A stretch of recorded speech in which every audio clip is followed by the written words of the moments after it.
FIA race stewards at the Styrian Grand Prix have impounded the brake ducts of the Racing Point RP20, following a protest from the Renault team after Sunday's race. With Sergio Perez and Stroll coming home in P6 and P7 respectively, their result is now in doubt, while the FIA begins analysis of the parts after deeming Renault's protest as admissible. Mercedes will also have to submit the brake ducts of the 2019 W10.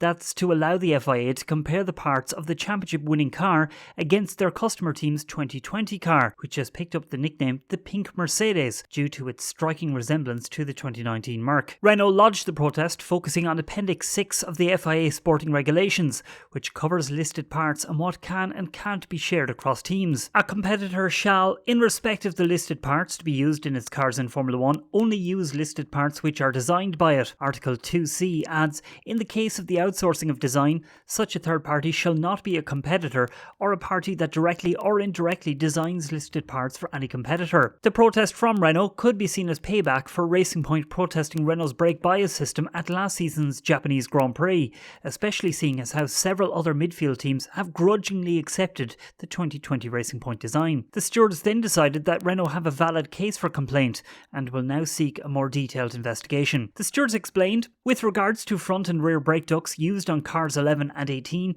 the stewards summoned and heard from the team representatives of both teams and a representative of the FIA technical department. The stewards determined that the protest met all requirements specified in Article 13 of the FIA International Sporting Code and is therefore admissible. The FIA technical department representative was directed to seal and impound the relevant parts of cars 11, that's Perez, and car 18, Stroll, in preparation for conducting a detailed analysis of those pieces. The representative is further directed to provide a detailed report to the stewards with the findings and to include an assessment which matches those findings against the alleged infringements outlined in the protest. Regarding the date of the hearing, they added, when the likely submission date of the assessment can be determined, the FIA technical department representative will communicate that to the chairman of the stewards so that the next meeting to assess the claims can be scheduled. Speaking during pre-season testing, Racing Point's technical director Andrew Green defended the design by saying, I don't know what the other teams have got to complain about, because what we have done is completely legal. What we're doing is racing with the rules that were written, which I think is the idea of the game really. Given a set of rules, you go as fast as you can, and that's what we're doing. If other teams haven't taken the route we've taken for reasons unknown to us,